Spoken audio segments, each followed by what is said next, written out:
let's go ahead and start introductions now. Like I said, I am Michelle Ellis. I am on the board of PRSA Colorado. I am our president-elect. I also am a professional communicator. I own Ellis Communications Marketing and have done a variety of communications. My background was initially in journalism, so I have handled crisis communications on both sides as a journalist and now on this side. To date myself, one of my first forays into crisis communications was covering the Columbine shooting. So that was right when I was done with college. So I've spent a lot of time in PR and in journalism covering crisis.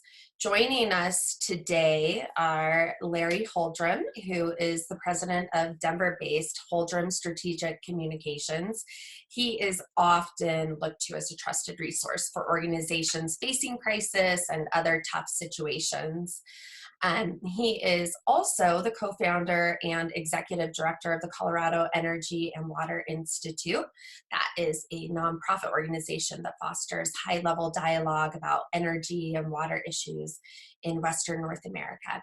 And he is the founder of, okay, Larry, correct me if I say this wrong, RenewSA, a citizen. RenewSA. Renew USA. Yes. Thank you. Okay, that makes sense. It's a citizen-driven network of renewable energy advocates. And then also joining us are Diane Mulligan. She is an APR and the president of M&C Communications. That is a local PR firm that is committed to representing inspirational people, organizations, products, and services. Diane has extensive experience in the broadcast realm. So she has really been on both sides. She has done a lot of crisis communications work with clients as well. So we are very thankful to have her here on the panel with us today. And then Kate Peters is a content creator and PR strategist with a plethora of experience. I'm not going to date you, Kate. Mostly with agencies across a bunch of different industries and topics. 12 years. Yeah. So she works with a lot of nonprofits. She works with some local cities and governments. She has experience all over the place. And I love this in her bio. She has a deep love for AP style that's earned her the nickname Red Pen Peters. So I'm going to start sending her all my copy before I publish it. Right, Kate? No. So thank you very much. Okay, we've got quite a few attendees here. We've about for a little less than half of you have answered the poll. So let's quickly, I'm going to go ahead and end the poll right now. I'm giving you a couple more seconds.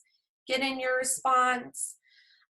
So the question was, how prepared was your organization for crisis before the pandemic?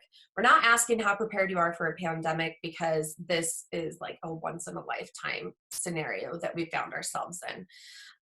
I know that most of us on the call, quite a few of us are professional communicators, or we're in a position where we work very closely with the professional communicators at our organizations.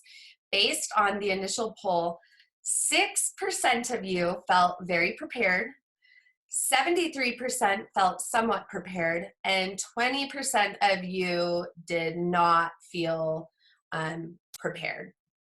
So you can look at those results. You know, I think that this is pretty common that most businesses feel like they're ready to deal with a situation like this, but now it's here and it is rapidly changing, and it just looks a lot differently. So I'm going to let us go ahead and get started with our presentation. Again, thank you so much for joining us today. Our first presenter is going to be Kate Peters. So I'm going to let you take it away, Kate. Perfect. Sorry, one second. That's showing okay, Michelle? Yeah. Okay. I have a strange thing going on where I can't see the text of the slide. Oh, I think if you click the button again, it will show up. there we go. Oh, There I you see. go. Yours is fancy. I see what you're doing now. I'm really going to have to keep up with each line that we're presenting. You've kept me on my toes here, Michelle. So the part of the presentation that I am taking is really about getting your ducks in a row and considering some different plans and processes so that you can feel prepared. So the fact that only 9% of you are feeling like you're very, very prepared, that's okay. In an ideal situation, you would go through these steps before a crisis took place, but just because we're in the midst of one doesn't mean that you can't still apply a lot of these. And I know that it can feel really overwhelming when you think about communicating. I mean, as we all know, the number of communications coming at us right now about this are just overwhelming. So this process is meant to make you feel like you can really take hold of the situation and figure out what you should be saying and how to prioritize your messaging. So this is a process that I call a message mapping process. Sorry, 1 second. So the first thing you want to do is, sorry, Michelle, I'm trying to move Don't apologize. your poll because it's taking up my screen right now. Are you able to take that poll down, Michelle? It's down on mine. Okay. Sorry, guys. I'm having a little bit of a rookie moment with my, it's in the middle of my screen and I can't move it. All right. Well, so, oh my gosh. Okay. There we go. So the first thing you want to do is list all stakeholders and key messages that could be impacted by your crisis. This should be both internal and external, so that you think of every possible person that needs to hear a communication from you.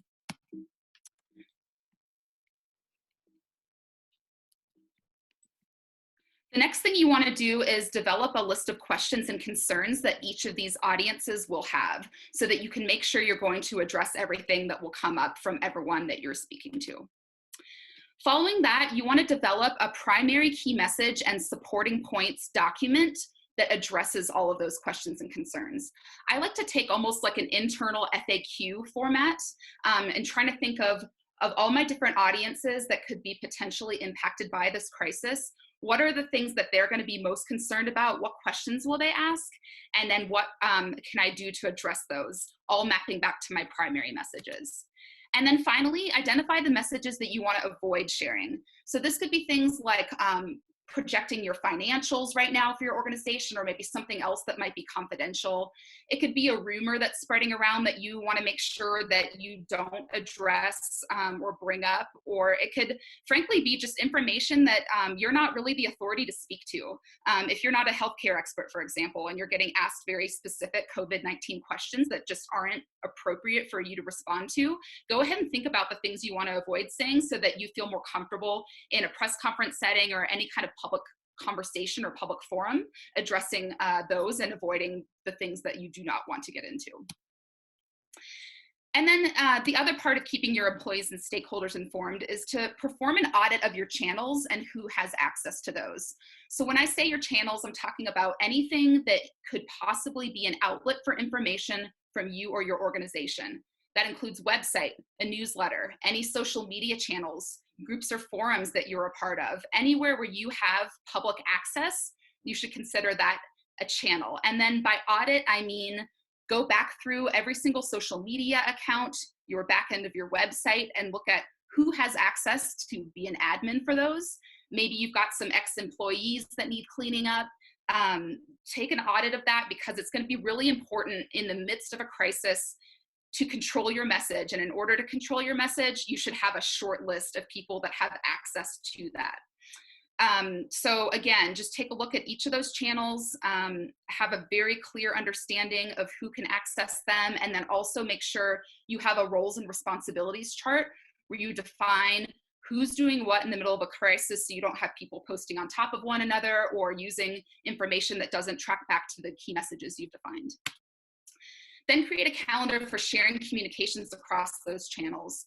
Of course, you're not going to be able to anticipate every single post in real time, 1 week ahead of time, for example, but there are some things that you can do just to set yourself up for success in terms of how often do we need to be communicating to our different audiences, what are all the channels, and how are we representing them as we go. And then finally, delivering messages is really a broad range team effort. So again, it shouldn't just be one person that has control over any of those one channels. You need a backup and then a backup for that backup. But also don't let 10 different people have access, because that's where you're really going to lose control of your message and what's getting out there. It'll be much easier to coordinate a process if you have clearly defined people and only 1 or 2 people for each of those items or channels. So the next point I want to talk about is making sure facts come from trusted and knowledgeable sources. This is certainly not a new concept to any of us in the PR world, but it's incredibly important today, and especially during a crisis, because again, the information overload is just flooding at all of us right now in regard to COVID-19. And I've frankly seen lots of things that are inaccurate or speculation, as I'm sure all of you have as well. Everyone's inclination is just to share, share, share. So the most important thing you can do first is to identify a source of authority for COVID-19 for your organization. And what I mean by that is likely most of you, if not all of you, are not healthcare experts. I'm certainly not a healthcare expert. Some of you on here might be, but as communicators, we should not be assuming the role of sharing important health and safety information as that source. We need to identify who that source is for our organization. That could be Governor Polis's office. Perhaps it's the Colorado Department of Public Health and Environment. Maybe it's the CDC. You should work with your internal team to determine who is the best source of authority for COVID-19 information as it's coming out, and make sure you link your audience directly back to that website for that information as it's evolving. And from there, when you look at what you then should be sharing after you have that voice of authority, you really need to look at what information is critical to your audience and for your organization.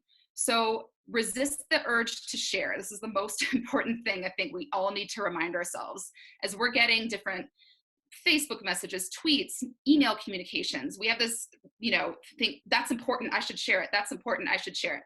Only share it if it's critical to you, your organization, and your audience.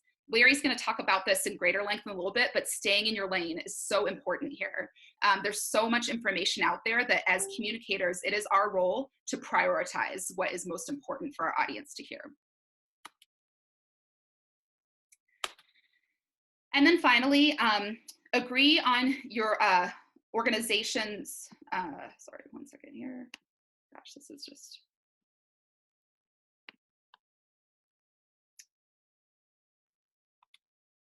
Sorry, I'm having one quick technical glitch here. But at any rate, this goes back to the plans and processes that I spoke to initially, identifying those roles and responsibilities and communicating them to everyone in your organization, agreeing to your messaging and not straying from it, but also have a communication checklist. Make sure you use this before any communications go public. So this might be something like a member of your PR staff drafts a statement. That goes to your CEO and your legal team for review. It then goes back to the communication department for a final review and proof before it goes out. This is important for every single piece of communication going out in the middle of a crisis. This is going to make sure that you only get accurate, important information out and that it's consistent across all your channels. So at the end of the day, the best thing you can do is have a plan of attack, processes and systems all ready to go so that when you get in the middle of a crisis, everyone understands clearly what they should and shouldn't be doing, and they can all ladder back to your primary approved key messaging.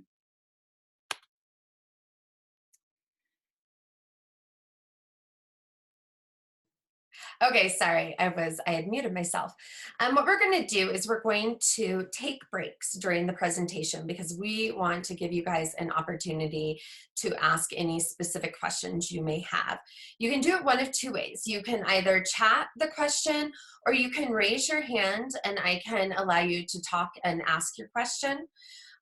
So let's go ahead, and I'm launching another poll.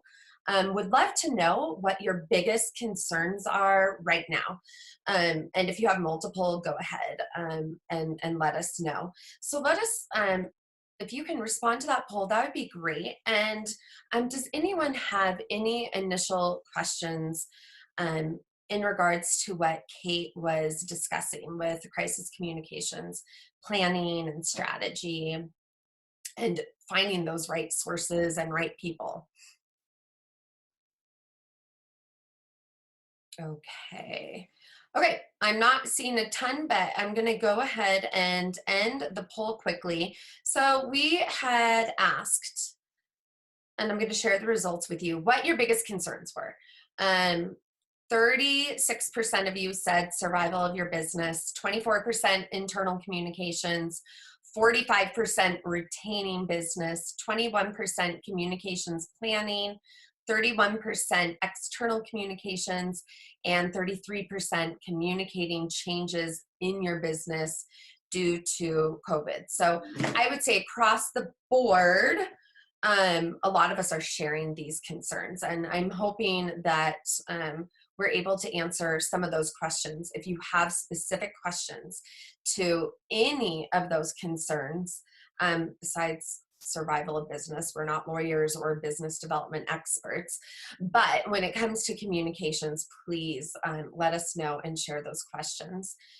The next person on our panel who is going to go ahead and help us in this time is Diane Mulligan. So I'm going to let Diane take it away. Hi, Michelle. Thank you. And I thought Kate did a great job of giving you kind of a framework for what you could do to communicate. And when we look at how you answered the poll questions just a minute ago, we're all worried about our business, our jobs, what to communicate, what to talk about. So we're going to start a little bit about how you kind of go through what you're going to communicate and how you're going to respond. So the first thing that we think about is defining what it is that you're talking about. Is it an issue or is it a crisis? A lot of times you pick up the phone and you've got somebody on the other line who thinks they have a crisis. But when you kind of step back for a minute, realize it's an issue. Your goal is to be the calm one in the room. Whether you're at a nonprofit, whether you have a small business, whether you work in government, when you're brought into that room or when you get that call and they're like, this is what's going on, try to maintain your calm and think about it from the outside. It may feel like a huge crisis to you right now because of your perspective from being inside wherever you are. But would it be a huge crisis if it's outside? So think about that and take a breath. It's very important for you to take a second, think about what you're going to do.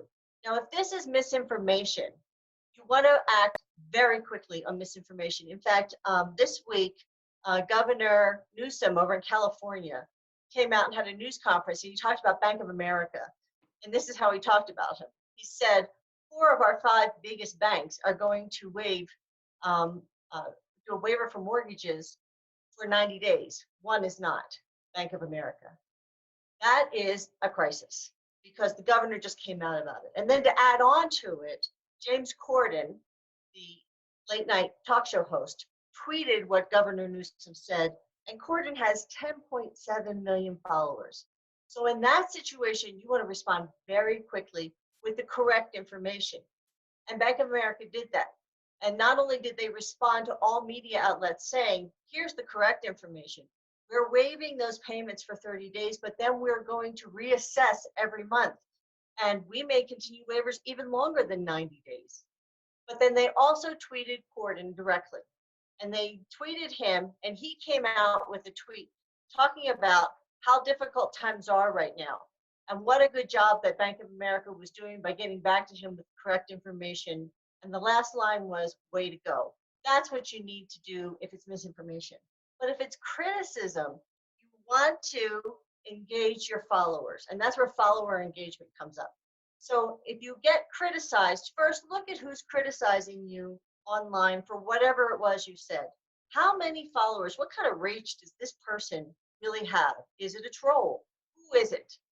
Give it a few minutes, maybe 10, 15 minutes to see if your followers jump in to defend you, because their defense has so much more credibility than anything that you're going to put out there. And then lastly, when you do actually put something out there, make sure that when you put it out, there, that you are extremely respectful. It should be short and concise, and then you move on. And one of our rules is we never have more than 3 engagements. That's it. At the end of 3 engagements, we're done. And when you do all that, you do a thing we call move the stairs. So move the stairs is where you look at a situation, any situation that you're given. There's no whining. You're creative. You assess it. And the biggest thing is on the bottom of this slide, you say, what can I do? Not if it was this way or if it was that way, but what can I do? Let me give you a quick explanation of that, or an example of that. I was a young reporter, and I got to field produce for the first time, and it was Senator McCain's, one of his elections, but we knew he was going to win. And I walked into a big ballroom where he was going to give his acceptance speech that night. And it's like 4 p.m. And when I get there, I realized my station is completely out of position. In fact, the other 2 stations, there were only 3 stations at the time, but the other 2 stations were on one side of the podium, and then on my side of the podium was PBS and then my station. I'm thinking, what am I going to do? Because in television news, to win, you have to have the candidate first right after they give their acceptance speech. So I walked up to the podium, and it's on a big riser, and there are these huge metal stairs on one side of the riser, and they have wheels on them. They're bolted in, but when I went around to the other side of the riser, I saw that there was a place I could bolt them in on my side. So I unbolted them, and I moved the stairs. I moved the stairs to the other side so that when he was done giving his acceptance speech, he had to walk to my station. We got him first. We won the night. The bottom line is we try to do that every time we're in a crisis, every time we're in an issue. How do you move the stairs? Because moving the stairs means that you're going to look at it from a different perspective. You're going to be creative. And you can do that with almost every situation. And when you do, you really shine. And that's what you want to do right now. You want to have consistent communication, because the reality is right now we're all battling isolation. And people are looking for information. So whether it's with your coworkers, with your boss, with your tribe, with your sphere, with your clients, whatever the heck you call your group, this is a time when you want to give some sense of control. So you want to go ahead, as Kate said, make sure that you use those reputable sources, but this is the key to this slide. This is the key to what I want to talk to you about, is you want to give people actionable suggestions, things that they can do. Let me give you a perfect example. Yesterday, I saw that a local restaurant said that people were somewhat concerned about coming to pick up food for takeout, because they're now hearing that the virus can live on plastic, and how do you get that plastic home without bringing the virus into your house? And they went step by step with what you should do when you get home, how you should take the food out that has not been touched by human hands with your own utensils and put it on a plate, throw away whatever packaging it is, wash your hands, and go and eat your food. That gives you a sense of control. A sense of control gives you a sense of peace. People will remember you if you can do that. So the most important messages that you can put out there are messages where people can take action, not just listen to what you say, but give them something to do, and it will make such a huge difference. And that's where they will become incredibly receptive to your message. So amazing receptivity is so important. And we want you to do that with your clients, with your stakeholders, anybody right now. This is the time when, and you can move forward. Oh, Kate, thank you for not going yet. I apologize. The other thing that I wanted to say about PESO here, and I should have gone to that, there are so many ways to reach out. I use this model. I know Michelle uses this model.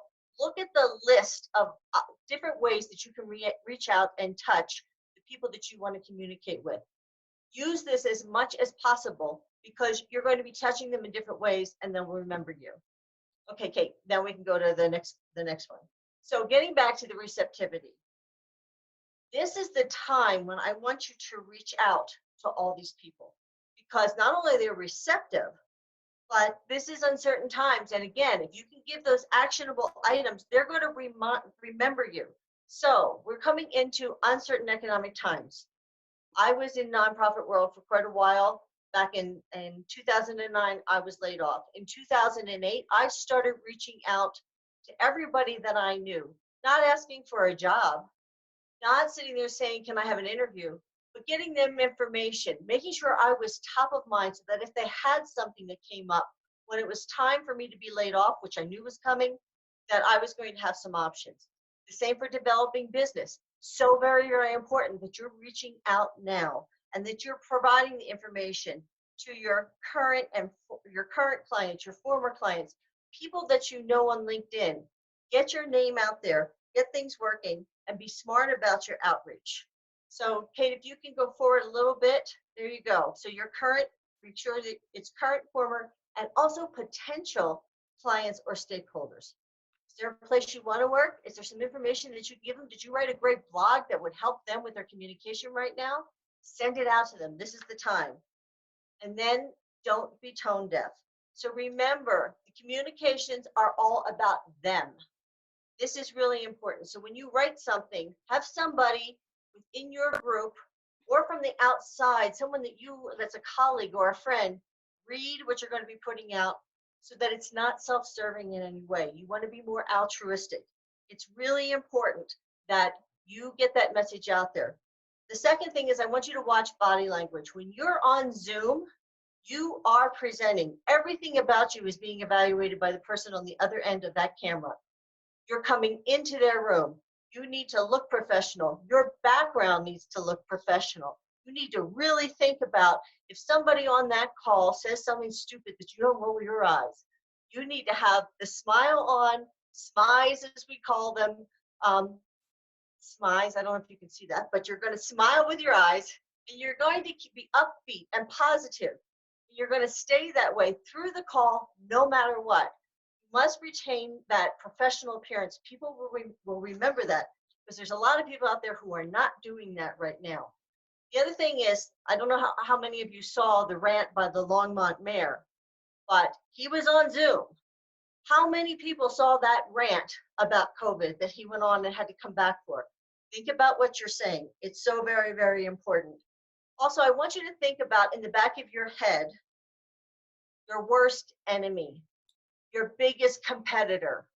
Who is it that could take whichever you say and rip it apart? If you have that person always in the back of your head, you will not put your foot in it while you're talking. You don't have to worry about putting your foot in it because you've got that little voice in the back of your head. So always keep that person back there when you're presenting. And finally, I want to say mix it up. So while we're doing informational, educational, and actionable, remember actionable communication, make sure it's also compassionate, understanding, and have some fun. Show your personality. Because when you communicate this way with these kinds of messages, you show who you are and what you're doing. And right now it's going to be so important because we don't have that interpersonal communication where we're standing next to one another and people can really read that body language. They're seeing you pretty much from the neck up. So when you're putting information out there, make sure those last three are part of your communication plan every time you do it. And you're going to do just fine through this. In fact, I look at these times as a tremendous potential. That's great. Thank you, Diane. We just got a question that I would love for you to answer, Diane. Amy Johnson, thank you, Amy, asked, Hi, Amy. How are media relations different now? How can we help reporters? I think one of the first things we can do is understand what reporters want. That's huge. So there have been several times when my clients wanted me to get a story out. And we do this normally, but it's even more important now. They wanted one story to go out, but when I listened to what they were talking about, I realized from a reporter standpoint, another story was going to be much more important in what they were talking about. So really massaging those messages so your headline is something that's going to help that reporter with their reporting, as opposed to just putting out information that your clients want. That's one. Two is we've done, so Mother's Day is coming up and Lung Cancer Foundation of America is one of my clients. And we normally do a huge Mother's Day push. Do they want Mother's Day stories right now? Yes, we're 6 weeks out from it. Is it time?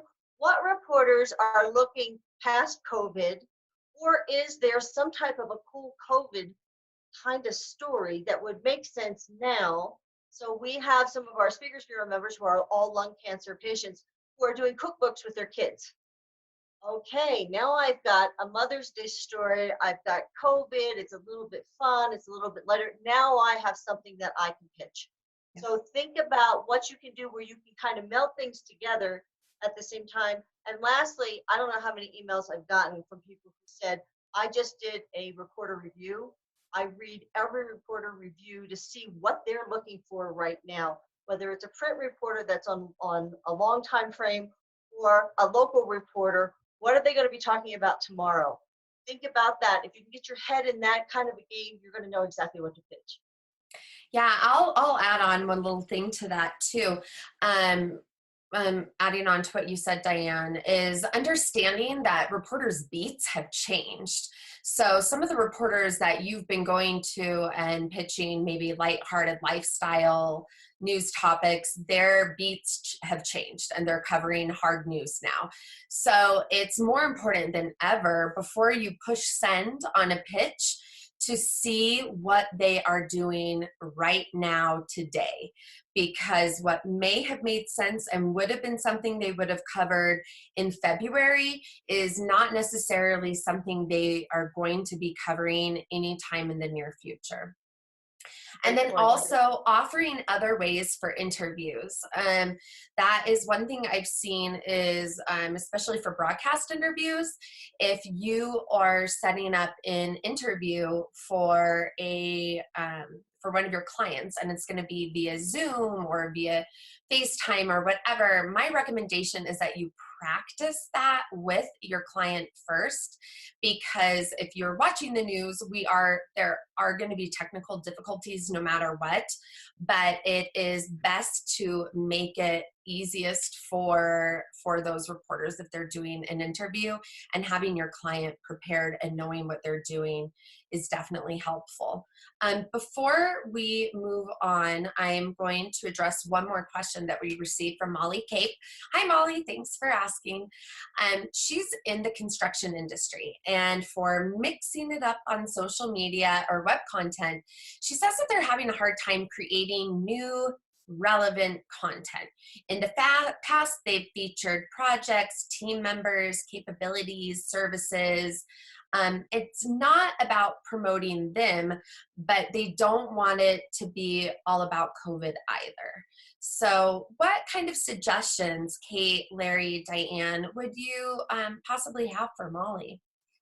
Sure. So one thought I could give, and this ladders back to something Diane talked about earlier, about making sure that you're balancing self-serving content with the communications that you're putting out, is that I can completely sympathize with not wanting to make this all COVID related right now, but you do have to take a pulse on what everyone's talking about. So right now, everyone is, stuck at home. They're with family more. They are, looking for hopeful information. They're looking for feel-good stories. They're looking for things that they can read that are not all just panic and scary. So could you feature some of your employees who are home with their families right now? Would they be willing to send in some pictures of their kids wearing hard hats and like doing construction in the backyard? Is someone who works for your company using their delivery truck to drop off meals to a food bank? And could you share that story? Maybe even, it doesn't even have to be directly related to construction. Maybe it's like tips for how to still get parts of your job done at home while your kids are in the background, and get some employees to throw in, a mix of those. I think showing the human side of your business and also addressing the real-time struggles that we're all going through right now. I should note while I say that if you hear a kid in the background, it's probably mine, and I apologize.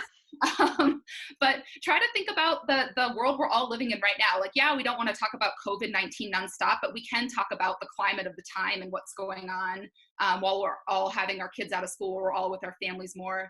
Maybe it's even just, quick little heartwarming photos or personal stories. And if your group is getting together at all, take a screenshot and put it up there. This is how we're talking. This is what we're doing. And I always fall back on the animals. I mean, if you put a hard hat on an animal, I'm telling you, Instagram's going to go berserk. So, right? I mean, think about that. Do it. And are there any unique animals that any of your employees have? I mean, there's different things that you can do that are really kind of fun. So that's what I just wanted to jump off of what Kate said, because she gave such a great answer. So absolutely. You can have a lot of fun with this as well. And at least once a week, put something out that's on that lighter side. And let's not remember that, or forget that this could be a good time to share older content. So maybe you have your Throwback Thursday looking at a project that your company had done earlier in the year. What are ways that you could repurpose content that has been out there and share it again with the audience? Another great thing to do is engage them. You know, see if they have questions that you can answer for them during this time. One other piece of advice when it comes to posting on social media, because so much of the content we are first posting is on social media. Before you push send, I want you to picture a COVID news headline above your post, maybe talking about the number of people who are infected as of today, the number of deaths, your post, and then another COVID post that's maybe a highlight of someone who just died. If you can put your post in between those two and it doesn't look completely tone deaf and inappropriate, it is fine to post. But I think we need to be really realistic about the other news that is appearing in the feeds and how does yours fit into the feed. Before we go on, yeah, Kate, I was going to say that's a great point too. I liked the idea of going back and sharing, you know, old projects or old posts, revisiting some of that content, but make sure, and I've seen some companies do this really well, that you have some kind of front and center messaging that acknowledges that, like, this photo of all of us breaking ground on a project was taken before the stay-at-home order. You know, make sure that you acknowledge that it's a throwback post or however you want to word it. But use the stay safe, stay home hashtag or the doing my part co, or whichever one of the ones that you're tracking or following. But make sure that you are falling in line with what the current stay-at-home orders are, and doing your part and acknowledging that that is not violating that. So I want to, two things. I'm going to do one more poll before Larry chats. I want to talk about the amount of communications you have out there. Have you increased your communications internally and externally since the pandemic? Would love to hear your input. While you are answering that poll, Anna Ritz, hello Anna, sent us a question, and she asked, how can you maintain positive messaging without sounding tone deaf? Michelle, I'm happy to take that because as those of you who on the call who know me know that it's rare that I will sit on a call for 40 minutes without talking. So, and also I have to say one caveat: the reason you're not seeing my lovely face, it's not because I haven't showered. I have, but it's because I have a very unstable internet and cell phone connection here in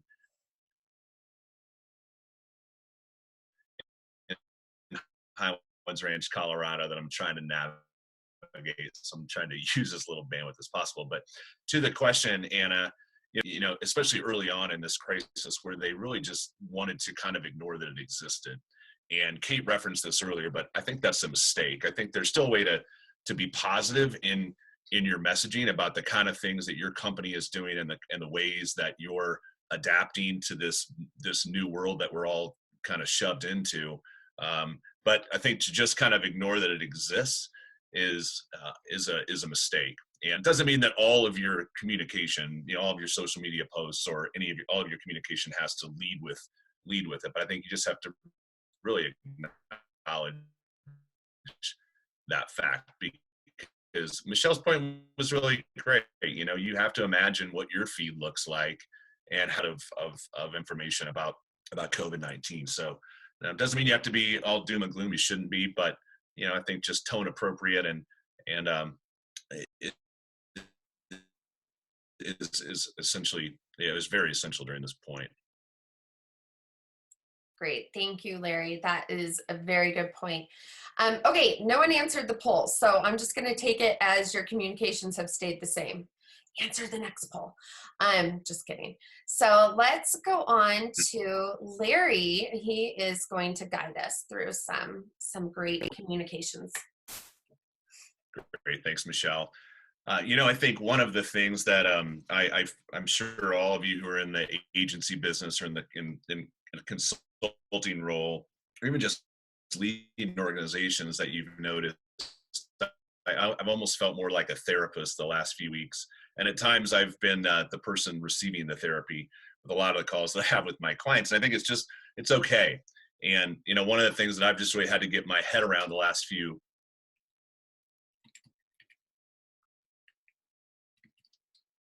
weeks is that accepting the fact that this is hard and that it this is uncharted territory. It really is unprecedented. It's not fun for any of us. And I think the key is for each of us to think about not only how we deal with this current situation, but really to the extent that you can. And I realize that I think 30% of the people to the first whole question are worried about the survival of their business or retaining clients, and that's a pretty what value can I provide? More importantly, how can I emerge and my firm or my organization emerge? I'm sorry, I'm breaking up a lot. I'm told in the chat. I apologize. If it gets too bad, somebody else can take my slides. I really apologize. All right, I'm going to go on and assume that you all can hear me. So accepting that it's hard is just kind of the first step, and then really thinking about how you can move forward and exist. And you go to the next slide. All right, second, if anybody knows, so the second point is stay in your lane. Kate referenced this earlier, but if you're not a health expert, this is not the time to play one. And it's important that if you do feel the need to share information about COVID-19 or about the coronavirus or anything health related during this time, you really refer back to expert, credible sources, the CDC, the World Health Organization. It's critical. And the other point that I want to make around this stay in your lane point is, ask yourself, will this be helpful? It's a question that I've started having all of my clients ask, and it's a question I'm asking myself. If this is my customers, to my audience, to the people I care about, my stakeholders, then you should probably think. Larry,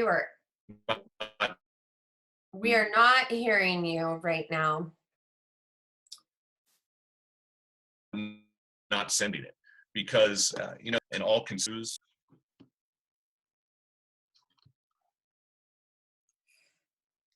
Okay, Larry, you've totally cut out. So let's go ahead and Kate, do you want to speak a little bit more to the determining if the communication is helpful or continuing with your slides? Thank you. I think the thing that Larry was just wrapping up on before he cut out with asking yourself, is this communication helpful? That's just a really good touch point to throw at every single piece of information that you get out there, because like I was mentioning before, there's just a flood of information coming out right now about COVID-19.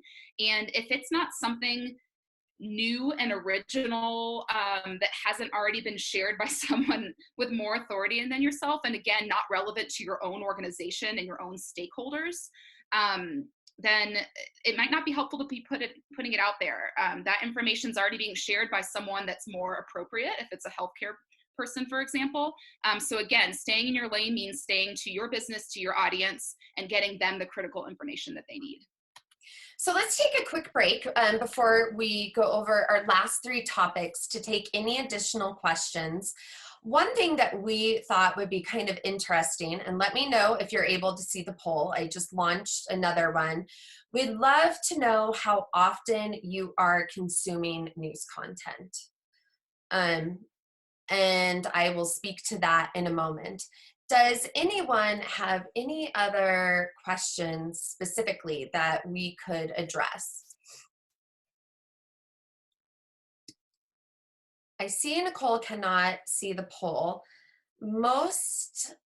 Everyone else has seen it and many have voted. So I am not exactly sure. Oh, great, you found it. Yay, I'm glad, Nicole. Okay, so I'm going to let you guys keep answering that. Thank you. I'm going to go ahead and end that poll, and we will look at it momentarily. Before we get to the poll, I want to talk about being honest and transparent. This is really hard right now. A lot of businesses have had to let people go. You are having to change your internal and your external operations and procedures. It is really important that we are honest and transparent with everyone that we're working with, what is going on in your company at this point in time. This is not a time to leave them in the dark, questioning what is happening. In this day and age, transparency is key anyway. It's so easy for people to learn about what's going on at a business online, that you need to be transparent regardless, but now more than ever, you need to be honest and transparent. We need to be humble. We are all in this situation together, and we need people to realize that this is not a time you can still be an authority and be humble. So you need to do that. Be human, be truthful again, and again, be transparent about what you are experiencing. You need to let people know. They will understand. We're all being impacted in one way, shape, or form. Another really important point that Larry brought up with this slide was allowing time to grieve. Because we're all being impacted, either directly or indirectly, whether it's impacting you from a health standpoint, your kids are home, your business is impacted, we are all feeling the effects of this pandemic, and it is causing everyone to go through a grieving process. Everyone is going to grieve at a different rate. We're all in different stages of grief. And we need to allow some space and some grace for everyone as we are really dealing with what is going on right now. Another thing that we really need to be doing more than ever, Kate, if you can advance the slide, that would be fabulous. Thank you. Is we need to monitor the situation. So that is why I asked what your news consumption is right now. So the question was how I'm sharing the results. I'm not sure if you're seeing them, so I'm just going to go ahead and let you know. So 26% of you have a constant stream of news content. 48% are checking 3 times a day or more. 22% are checking twice a day, and 3% are checking once a day. Thankfully, no one said that you're checking less than once a day. If you did, we'd have an offline conversation. Just kidding. I want to talk about monitoring the situation twofold. It is really important for us to keep up to date with what is happening, particularly as communicators, because this is such a rapidly evolving situation. It is impossible to plan your communications in advance right now. I am recommending to clients, if they are insisting on planning in advance, draft post on social, put them in draft in Sprout. Do not schedule them to be don't do auto schedule, because things could change very rapidly overnight that would impact the way you are communicating. So we really need to be live. However, we also need to look at our own mental health as communicators as we're dealing with this. This is a dire situation. We know that from a health standpoint and from an impact standpoint, the next 2 weeks are going to be rough for all of us. As humans, sorry, it makes me emotional. It's going to be rough. We need to be really careful how much of that we're allowing in and still doing our job. So I have some tips for how you can stay up to date with what is happening without having to have a constant barrage of the news. I have personally set up Twitter lists for each of my clients. And under each list, I am following, depending on who the client is, I am following local news, whether it be by the county, by the city, by the state. I am following industry news. I can easily jump into Twitter and check those lists 2 to 3 times a day. And I can very quickly get a great snapshot of what is going on. And then if I need to get additional information, obviously I'll click the link and read the article. But it provides you an excellent opportunity to stay on top of the news and give yourself a break from some of the headlines, which are wearing on everyone. They're wearing on the journalist as much as they are wearing on communications professionals. So that is one of my pieces of advice, is find a way where you can get those top headlines quickly and stay on top of it without having to have the constant barrage. Another thing that is going to happen during this time is there are mistakes being made. There are people mistakes may be sending out a post that's in hindsight tone deaf, sending out information about, obviously we're all at the stay-at-home order. Well, not all of us. Some states are not. So maybe you've put out information and your client or someone is in a state where they've not been impacted by the stay-at-home order. That's fine. You need to quickly correct yourself and say, I was wrong, that's incorrect. Here is the accurate information. One great example of this is that yesterday was obviously April Fool's Day. I did not partake. I feel like this is like the biggest April Fool's we've ever had. So was not involved. But a headline went out yesterday saying that Governor Polis had signed executive orders directing K-12 students to repeat their current grade level the next school year. I don't know who started that conversation chain. I'm sure it was like an April Fool's Day joke. No one is really in an April Fool's Day mood for the most part right now. So what was interesting is that later on in the day at actually 2:37 p.m., the Colorado Department of Education issued a tweet, and I'm sure a statement on their other channels, correcting that information that had been circulating on social media, causing confusion about grade level promotion. So the Department of Education was not correcting a mistake that they made, but it was misinformation that was going out as a joke. They realized it, they corrected it, put out the correct information. How did the Colorado Department of Education do that? Because they're monitoring what is going on, which we spoke about before. You have to be monitoring. So be vigilant about correcting those mistakes. And this is not a time to worry about the mistakes. I know that as communicators, you never want to put out misinformation. But right now, it's more important for you, as opposed to worrying about that information being out there, it's more important for you to be upfront and honest about the accurate information. So that's kind of going over some of our top practices. I see that we have a couple more questions, so I want to open that up to Kate and Diane. Rachel Protos says she works for a nonprofit, and as an organization who needs to solicit donations, how would you recommend, and I'm going to let you answer this, Kate, how would you recommend that they do that while remaining sensitive to everyone's economic situation?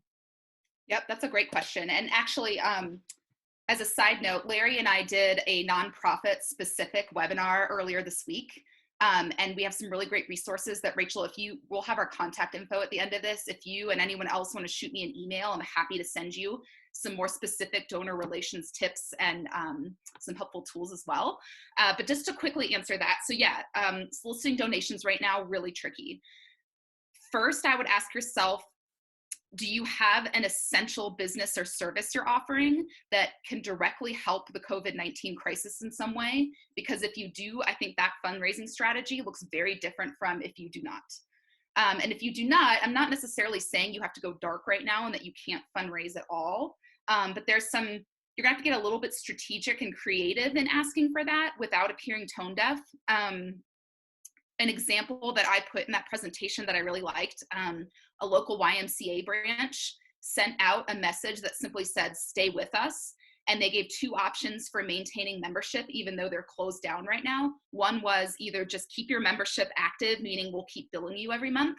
And even though you can't use our services right now, that money will be your way of supporting us in our future and going forward. Or 2, turn that membership into a donation and help us in that way right now. So it's a little bit difficult without knowing your exact organization to give you a recommendation there, but I would just say, yeah, first look and see if you do have an essential business right now or not.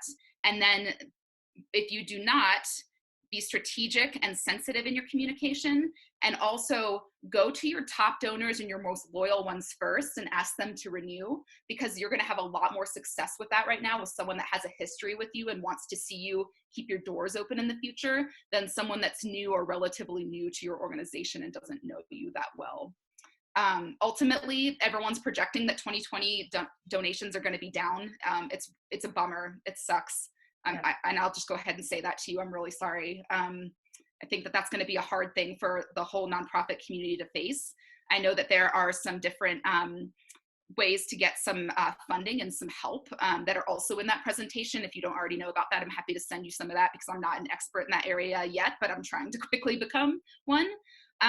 But yeah, I would generally just say it takes a little bit of finessing with that message to get it out there. You can still do it, but it's definitely a little bit tricky right now. Thank you, Kate. Diane, I'm going to let you tackle this question from Kim Sporer. She said her main challenge as a nonprofit ED is that they have a really small staff, and they are managing communications and operations when working with volunteer leadership. They are being pulled in a million different directions and managing their own busy jobs and families, while also trying to help maintain things within the organization.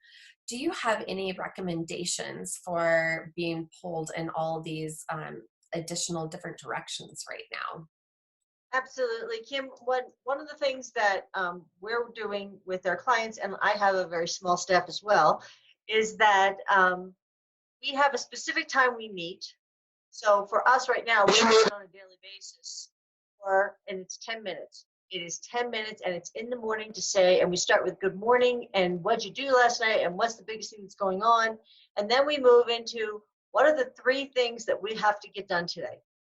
You could do that on a once a week, or you could do that on a daily basis. You could do it on Tuesdays and Thursdays, but everybody knows when that time is. And then at the end of that day, or at the end of that specific time, we come back and we say, what did we get done today? That way, you know, if people were able to get something done. You also know if in any way, shape, or form, they're having challenges that you need to know about, so that you can either help them or redirect them or do whatever you have to do. The great thing about that coming back at the end of the day is that you all feel a sense of accomplishment and camaraderie. So you know everybody is very clear on what absolutely has to happen, and they're very clear on supporting each other at the end of the day or at the end of the week with what they need. The last thing is that we always have a bit of time for fun, where it's a scheduled time. And when I was at National Stroke Association, we went from 45 to 12 in a week. And so we had this unbelievable situation where everybody was taking over all these types of things. Once a week, we scheduled 1 hour where everything stopped, and sometimes we did hula hoops, we did whatever crazy thing we could come up with. Of course, we were together at that point. So you'll have to be a little bit creative, but Michelle was talking about some funny things that she did with her girlfriends, where somebody came in with a Freddie mask, and right, Michelle? I mean, Yeah. So the happy hour thing is a real big You could thing all wear right now. wigs. There you go. And Kate was saying, weren't you saying your girlfriends were talking about all wearing their old wedding dresses for, crazy things, but come up with something fun to do that you can do virtually, but where people, again, are building that sense of camaraderie. So those are my suggestions. But the accountability part is really important. And along with accountability comes the fact that you feel like you've accomplished something. And that's huge when we're all sitting alone in our rooms working. Yeah. I think another way that you can help manage it is to plan for what's going to happen. So yes, this is unprecedented. No, we do not know exactly. I mean, right now the stay-at-home orders in our state are supposed to lift on April 30th. We don't know if, or actually that is misinformation. Let me correct my mistake. Governor Polis has not said that yet. Mayor Hancock has. But the president's recommendation is that we continue the social distancing through April 30th. We don't know what's going to happen. Financial forecasters are saying that we are indeed entering a recession. We don't know how long that's going to be. How can we as communicators prepare for the next levels of this crisis? Because the pandemic is just one aspect of this crisis. So what my recommendation is take this time to sit down with your teams and think about the absolute worst case scenario that could happen.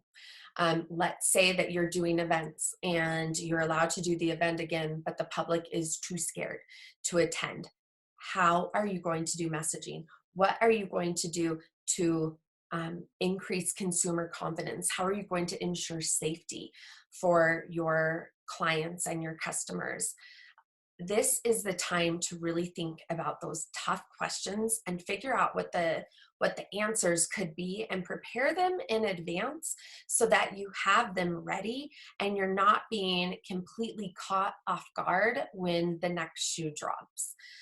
I would love for the next shoe to not drop, but everything is pointing towards the fact that we do need to prepare for that. And as communicators, we're on the front line.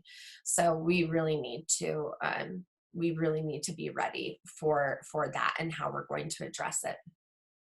Okay, I have a couple more things I just want to wrap up. I appreciate you all for joining us today. Again, I am on the board of PRSA Colorado. This is our very first webinar. So thank you for joining us for our very first PRSA Colorado webinar. We are obviously going online because we are not going to be able to get together in the near future. So I want to know, what kind of ongoing support do you need? We are all dealing with different things, and maybe it's many different items. I've put up a poll that hopefully I don't think anyone is seeing, but if you are seeing it, I would love to know, what kind of ongoing support can we provide you? Is it specific to crisis communications? Is it tactical support? What kind of posts are appropriate? Is it just being able to share best practices and bounce ideas off of other professionals? Let us know. And I know no one's answering, so I'm thinking no one's seeing it. So I'm going to relaunch it. We'll give this another try. Let me know if you are seeing that. So, speaking of additional resources, I want to drive you to two places. I want to drive you to PRSA National. They've put together a landing page with crisis communications resources. That is a very valuable place for you to go. They have created this fabulous infographic that I would really encourage you to print and hang on to and share with anyone else who's communicating. It's kind of taking our entire discussion today and narrowing it down to 3 simple steps that we really need to be following as communicators to stay informed and to help prevent the ongoing infodemic. Because yes, we've said that before, we are facing an infodemic where everyone is sharing everything. Everyone is being inundated with the information. What can we do as communicators to make sure that we're being appropriate but not contributing to that issue? So I really recommend that you follow these tips. And then I'd also love to drive you to PRSA Colorado's website, prsacolorado.org, and also to the blog, because we are continuing to post blog posts and tips from other professionals. It is a great place to go and get resources. And if you as a professional have experienced something that you think we could learn from, I would absolutely love for you to share that with us. We would love to hear your stories. And let me share the results from this last one. Great. I love the connecting with other professionals. I'm toying with the idea of maybe even just setting up a weekly 1 hour time where anyone who can join in, it won't be a webinar like this, but we could have a casual opportunity for everyone to just hop on and talk about some of the challenges we may be facing, or share content that your client wants you to put out and you just have this feeling in your gut, this is not a good idea, but you want to show it to another professional. Please, let's rely on each other at this time. That is a great thing that PRSA provides us, is this opportunity to do that. And then finally, Kate, if you'll show us that last slide, we have all of our contact information. I invite and encourage you to reach out to myself, to Larry, to Diane, to Kate, if you have any specific questions. We have the general email address for PRSA Colorado. I shared in the link that we are going to, I shared a link to a Dropbox folder. We're going to be uploading this webinar. I'll share this webinar and I'll be sharing the slides from the presentation in this Dropbox folder, which we'll email to you after the fact so that you can reference it as and if you needed. Please feel free to share it with anyone who you think could benefit from the content. We have 2 more questions that I want to make sure we're able to take before we close the webinar. So I would love Diane to answer the first question and Kate for the second. Drake McLean is a student who is not directly involved in client work. He's curious if, and I guess we can all answer it, if we've all seen an increase or a decrease in work since the pandemic began. Great question. Still enter PR, Drake. This is just like a cosmic pause button, okay? Have the clients been initiating this work? And maybe I just answered the question. Have the clients been initiating this work, or have you proactively used these strategies on their behalf? Great question. Diane, why don't you start first, then Kate, and then I'll answer. I have to say both. My team would tell you last week was our busiest week I think we've ever had. Because we were coming up with strategies, talking to them. They were also the clients were coming up with questions as well, which is great. The important thing was that we reached out to each one of our clients and had a meeting, and actually we started that 2 or 3 weeks ago, about where this could go, what's going to happen, and we need to have standing meetings every week. So we didn't schedule it last week. We scheduled it when it first became apparent that there was the likelihood that there was going to be a big problem. My nickname is Disaster Diane, and I mean that in a good way, because I like to forecast disasters, think about what could happen, and as Michelle said, that way you don't get caught flat-footed. So I would say that it's been both ways, but we're constantly thinking, and I think a good PR person is constantly thinking about what's next and how do we help our clients prepare, even 3 weeks ago when they weren't so sure that Disaster Diane wasn't overblowing the situation, which is 90% of the time. If they're saying to you, you're overblowing the situation, own it. You're right, I am. But should it happen, I want to make sure that you're prepared. I want to make sure that we're on top of it, and I want you to know that we have your best interests at heart because we're partners with you. And that's our job, is to do that. And just make that a very positive thing, because you will get that pushback, especially in the beginning parts of a crisis. So that's my answer. Perfect. And can I start by saying that this is not in line with my normal professionalism, but we're in unprecedented waters right now. So this is Molly. She's so cute. Thank you. So I have really run the range as well, much like Disaster Diane. I've had some clients that have really had to pull back right now, and Larry mentioned at the beginning of his slides how he's really acting a little bit part therapist right now, so I've certainly served that role, even if it's just checking in with clients, if it's clients that really shouldn't be communicating much right now, if it's not appropriate. having that conversation with them. So the work may have slowed a little bit, but we're checking in, we're assessing the situation as it goes, and also looking forward to what kind of building blocks can we be working on behind the scenes right now, so that when it is appropriate to come back out with a communication, they can keep their business afloat and have a future.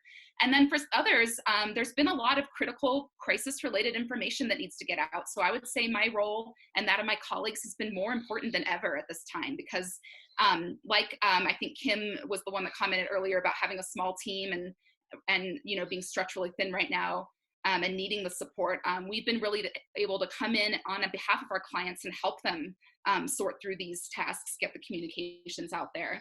And then the most interesting and exciting part of my work right now, if there can be such a thing at this time, has been getting creative and coming up with campaigns and ideas.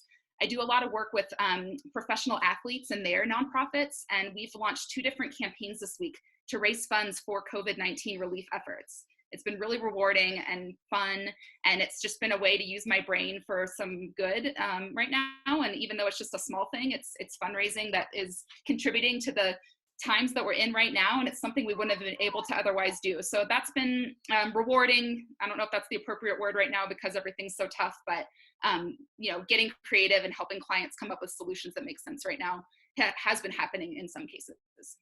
Yeah. So a lot of our clients are events and attractions. So those have, for the events that were going to be taking place, those have obviously been put on pause. So really it's figuring out how are we going to manage this when things start opening back up. So I'm spending a lot of time seeing what's going on in Shanghai right now as they are beginning, as the public is beginning to come back out and attend things. This is a really important time for me to be researching and seeing what's going on. But I do some government consulting and managing some social media. So as far as that goes, that has been extremely busy because there's a lot to communicate at this time for local governments. And then just crisis. Every single client, whether they put you on pause or not, you know, when you are serving them in the best way possible, you are a strategist. So you should be reaching out regardless and sharing information that can help them at this time, whether you're managing it or whether their internal team is. We all can really benefit from one another's experience. So, but definitely a decrease. And I will say, Drake, that knowing from an agency standpoint, I can speak from an agency standpoint, it really depends on what industries you are working in. So I know a lot of people who are working in hospitality, travel, tourism, they've been impacted very dramatically, very quickly. Other industries are now beginning to be impacted more, and that's where we really just don't know. We need to see what's going to happen with this recession, and companies are they're still figuring out what tomorrow holds as well. So it's important that as communicators, we stay in contact with those stakeholders and with our clients at this time, whether you are actively under contract or not. So I definitely recommend that. Tony, I am going to let you connect with Kate offline to talk about some of the nonprofits that Kate is connected with. I know she'll be more than happy to answer those questions. So please feel free to send her an email. And then thank you for your kind words, Tony. And aw, that's sweet. One of the anonymous attendees said that Molly is very adorable and is helping you right now. Very cute. I just want to thank you all so much for joining us today. We'll be sharing those resources with you. Please know that we are here for you. We need to get through this together, and hopefully we can continue to provide resources and ways to help support you at this time and in the future when everything's back to normal. Thank you all very much. Have a great afternoon. We appreciate you joining us. Bye.